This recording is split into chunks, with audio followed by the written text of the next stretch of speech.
Hey guys, what's up and welcome back to Two Toe Tags and Metal Reviews, and today we're going to review Vengeance by Drown in Sulphur.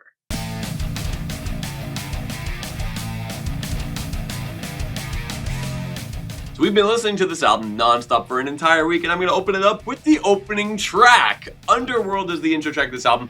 It was mentioned a little bit last week, and you liked it quite a bit. Yeah. I'm going to back that. I think it is quite an effective intro track. Short, sweet, to the point, really hypes up the album, leads really well into Faithless.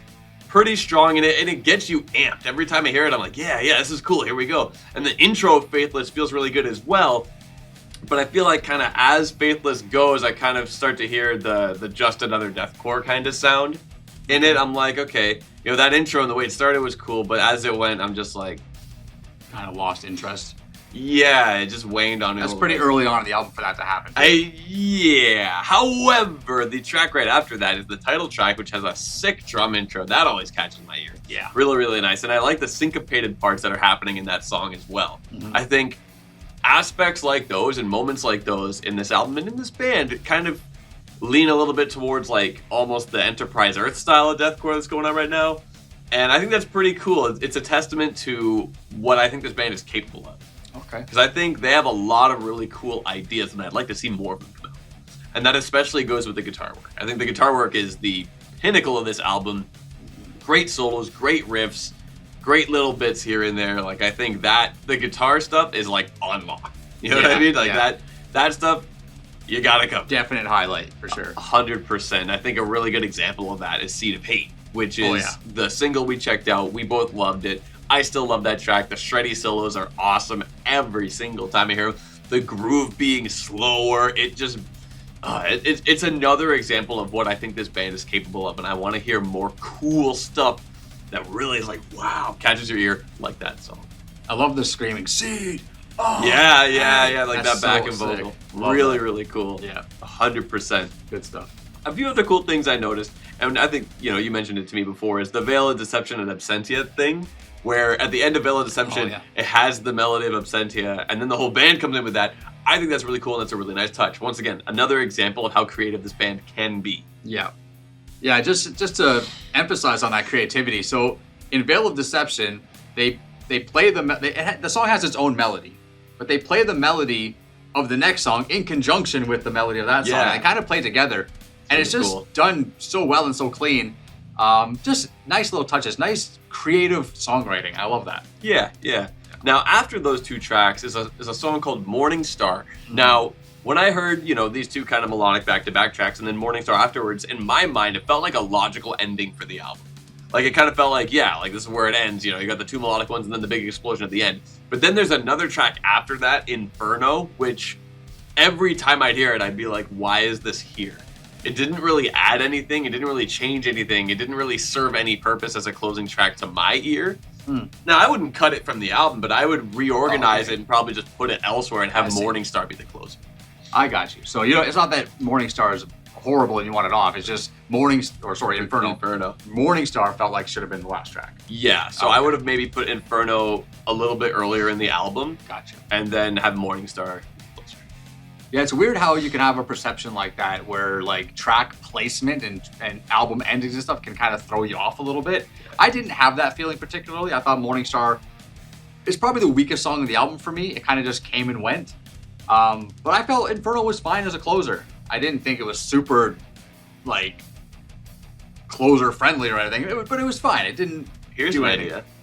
Imagine, so you know how like Underworld is the way it is? Have an outro track similar to that. I would tie a nice bow and have a bookend on this album. It would, however, if you're somebody like me who loops albums, then you'd have two of those tracks back to back.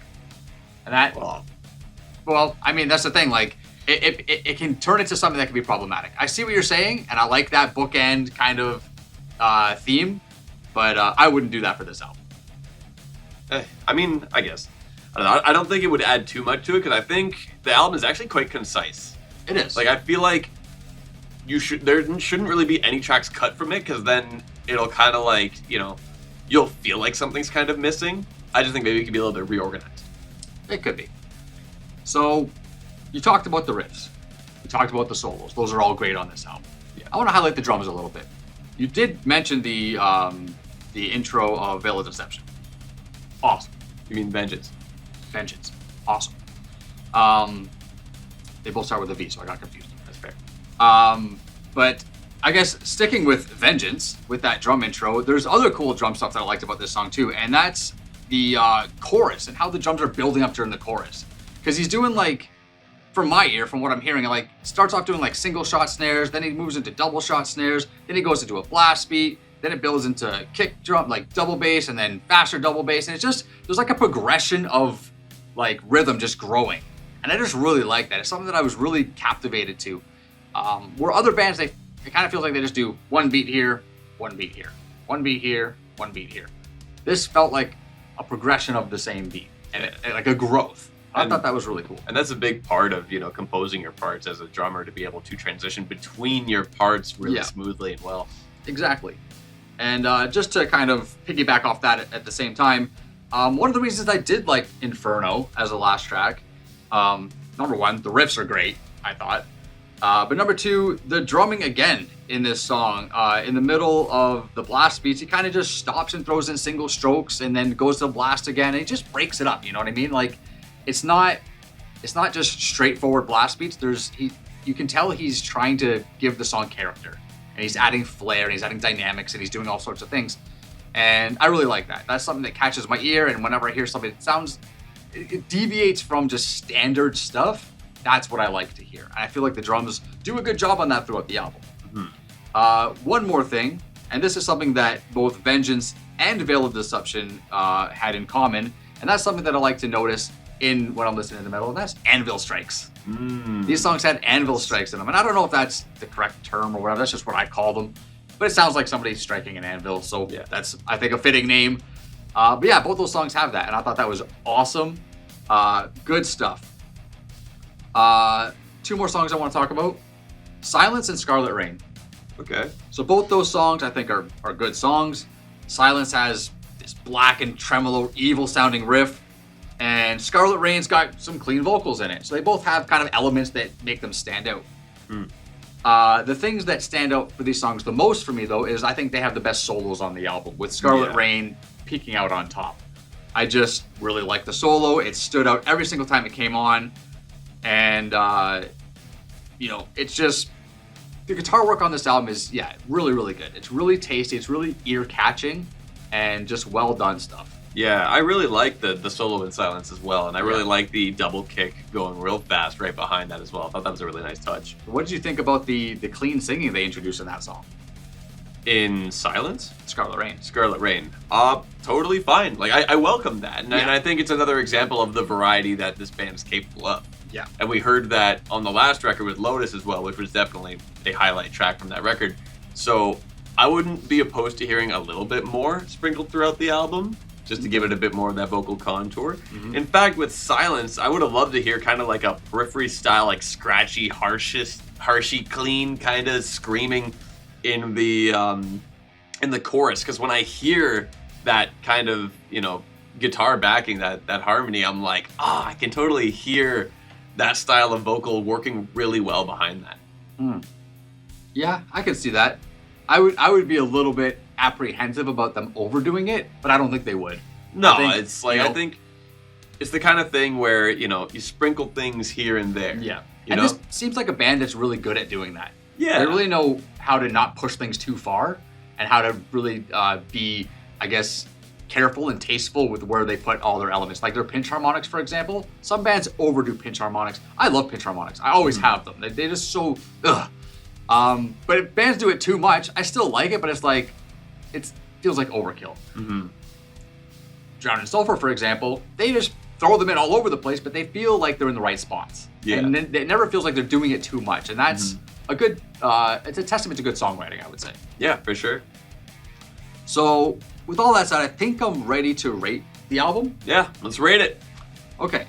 So I had a good time listening to this album this week, Vengeance. And I would say that Drown in Sulphur is a band, to me, that stands out in the deathcore realm.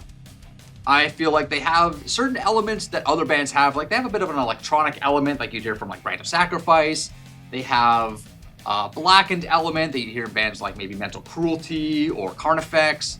And they have a melodic death metal element, which is something that I think makes them stand out a little bit more than other deathcore bands. Because you take songs like Faithless, to me, that's almost a melodic death metal song through a lot of it. And it was kind of giving me a lot of like In Flames vibes, or even Children of Bodom vibes, or things like that. And I think that's something that this band really has that shines, and that's, you know, particularly to do with their guitar work. The melodic nature just really sets this band apart. With that said, the songs I like. There's parts of songs that I love, but there's also parts of songs, certain songs that I felt kind of flat. Okay, kind of how you talked about Faithless being the first like song on the album, how it just kind of fell flat for you pretty fast. Yeah. There's a couple songs on the album that do that for me too. With all that said, based on my ratings, based on all the stuff I liked and the tracks that I do think are super strong, this album does land in toe tag territory, although barely. It just made it, but it's getting my toe tag. Impressive. As for myself, you know, I've mentioned it, I think this band is very creative, and I think this album is a very good example of that prowess. And I think it's definitely a development of the last record in terms of kind of overall what they're doing, but I still feel like it kind of falls into similar issues of a lot of things just kind of sounding like the same deathcore stuff we've been hearing from everyone for a while. But these bits and pieces of stuff that they're doing, and the stuff that I am appreciating on this album, is stuff that makes me think, you know what? This band has potential to really be something wild creatively. So I think they're still on the way there for me. It's not going to get a toe tag, but I do think it is an improvement from the last record, so it's going to get a 6 from me. Interesting. What did you give the last album? I can't remember. 5. A 5. Okay. You want to know what's interesting? Last year, I gave a total of 3 toe tags to new release albums. This year, we've done 2 new releases, and I've given 2 toe tags. So 2025 is off to a great start as far as I'm concerned. Yeah. So that's, wow. But good stuff from John and Sulphur, so yeah. Awesome. Anyway, guys, that's all we got for you today. Remember to like the video if you liked it, and tell us in the comments below, do you like this Drown in Sulphur album more than the others? We'd love to hear what you guys have to say, and subscribe if you guys are new to the channel. I'm TV Fish. I'm By Self. I'll see you guys later.